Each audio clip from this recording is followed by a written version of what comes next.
പ്പെട്ട സുഹൃത്തുക്കളെ, നോമ്പെടുക്കാൻ ഉദ്ദേശിച്ച ഒരു വ്യക്തിയെ സംബന്ധിച്ചിടത്തോളം റമദാൻ മാസം ആണെങ്കിലും അല്ലെങ്കിലും അത്താഴം കഴിക്കുക എന്നതൊരു വലിയ സുന്നത്തുള്ള കാര്യമാണ്.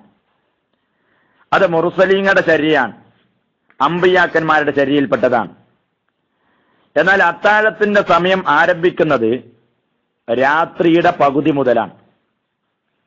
അപ്പോ ഒരു വ്യക്തി രാത്രി ഇശാ നിസ്കാരം കഴിഞ്ഞ ഉടനെ ഭക്ഷണം കഴിച്ചതിന് ശേഷം കിടന്നുറങ്ങി അവൻ നേരത്തെ നിയ്യത്തൊക്കെ വെച്ച് രാവിലെ സമയത്ത് നോമ്പെടുത്തു കഴിഞ്ഞാൽ നോമ്പ് ശരിയാകും, പക്ഷെ അത്താഴം കഴിച്ചതിന്റെ പ്രതിഫലം ലഭിക്കുകയില്ല. കാരണം അത്താഴത്തിന്റെ സമയം തുടങ്ങുന്നത് രാത്രിയുടെ പകുതി മുതലാണ്.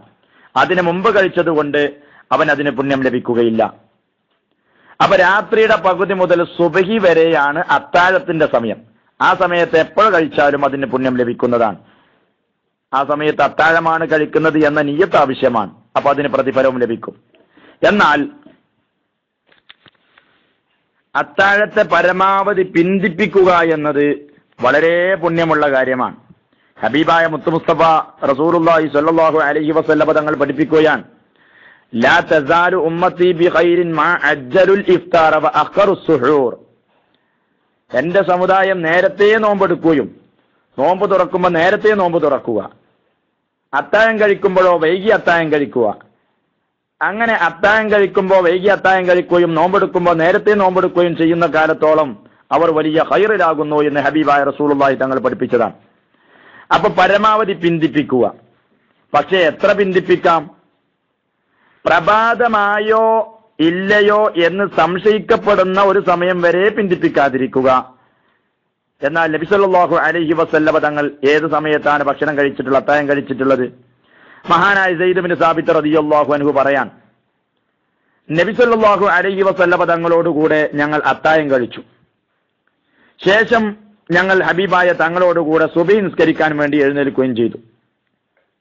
അപ്പോ ഈ സംഭവം പറഞ്ഞപ്പോഴാണ് സെയ്ദ് റളിയല്ലാഹു അൻഹുവിനോട് ചോദിക്കുന്നത്, അങ്ങനെ അത്താഴത്തിന്റെയും സുബഹി നിസ്കാരത്തിന്റെയും ഇടയ്ക്ക് ഏകദേശം എത്ര സമയമുണ്ടായിരുന്നു?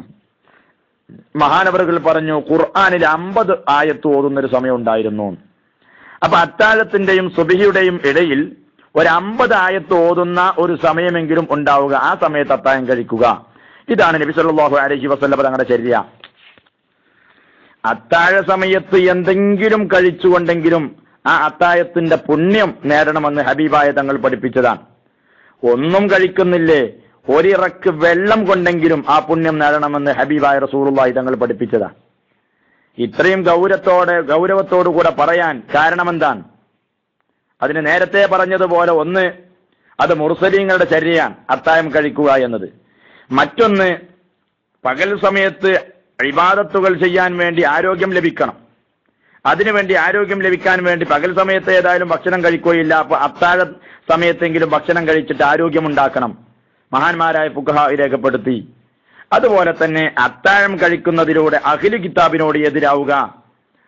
കാരണം ജൂതനസാറാക്കളായ ആളുകളും നോമ്പെടുത്തിരുന്നു, പക്ഷെ അവരുടെ സമയം അവർ അത്താഴം കഴിച്ചിട്ടല്ല നോമ്പെടുത്തിരുന്നത്. അതുകൊണ്ടാണ് നബി സല്ലല്ലാഹു അലൈഹി വസല്ലം തങ്ങൾ പഠിപ്പിച്ചത്, ജൂതനസാറാക്കളുടെ അഹ്ലു കിതാബിന്റെ നോമ്പും നമ്മുടെ നോമ്പും തമ്മിലുള്ള വ്യത്യാസം അത്താഴം കഴിക്കലാണ്. നമ്മൾ അത്താഴം കഴിക്കുന്നു, അവർ അത്താഴം കഴിക്കുന്നില്ല. അങ്ങനെ അവരോട് എതിരാകാൻ വേണ്ടിയിട്ടാണ് അത്താഴം കഴിക്കണമെന്ന് പ്രത്യേകമായി റസൂലുള്ളാഹി തങ്ങൾ പഠിപ്പിച്ചതെന്ന് മഹാന്മാരായ മഹത്തുക്കൾ പറയാൻ. അത് മാത്രമല്ല, അത്താഴ സമയവും വലിയ പവിത്രതയുള്ളതാണ്. അത്താഴ സമയത്തെ പരിഗണിക്കുകയും ആ സമയത്ത് ഖുർആൻ ധാരാളമായി ഓതുകയും ചെയ്യണം. മഹാന്മാരായ ഫുഖഹാക്കൾ പറഞ്ഞല്ലോ, രാത്രി സമയത്ത് ഖുർആൻ ഓതാൻ ഏറ്റവും നല്ല സമയം എപ്പോഴാണ്? അത് അത്താഴ സമയമാകുന്നു. അതുപോലെ ദുആക്ക് ഇജാബത്ത് കിട്ടുന്ന സമയമാണ്. അതുപോലെ തന്നെ സുഗന്ധം ഉപയോഗിക്കണം അത്താഴ സമയത്ത്, അത് പ്രത്യേകമായ സുന്നത്തുള്ള കാര്യമാണ്. അതുപോലെ അത്താഴം കഴിച്ചതിന് ശേഷം ബ്രഷ് ചെയ്യുക എന്നത് വേറെ സുന്നത്തുള്ള കാര്യമാണ്. ഇങ്ങനെ മഹാന്മാരായ മഹത്തുക്കൾ അത്താഴം കഴിക്കുന്നതിനെ സംബന്ധിച്ചും അത്താഴ സമയത്തെ പരിഗണിക്കുന്നതിനെ സംബന്ധിച്ചും നിരവധി കാര്യങ്ങൾ പറഞ്ഞതാണ്. അല്ലാഹു തആല മഹത്വങ്ങളൊക്കെ സ്വീകരിക്കാനും പുണ്യങ്ങൾ കരസ്ഥമാക്കാനും തൗഫീഖ് നൽകുമാറാവട്ടെ. അസ്സലാമു അലൈക്കും വറഹ്മത്തുള്ളാഹി തആല വബറകാതുഹു.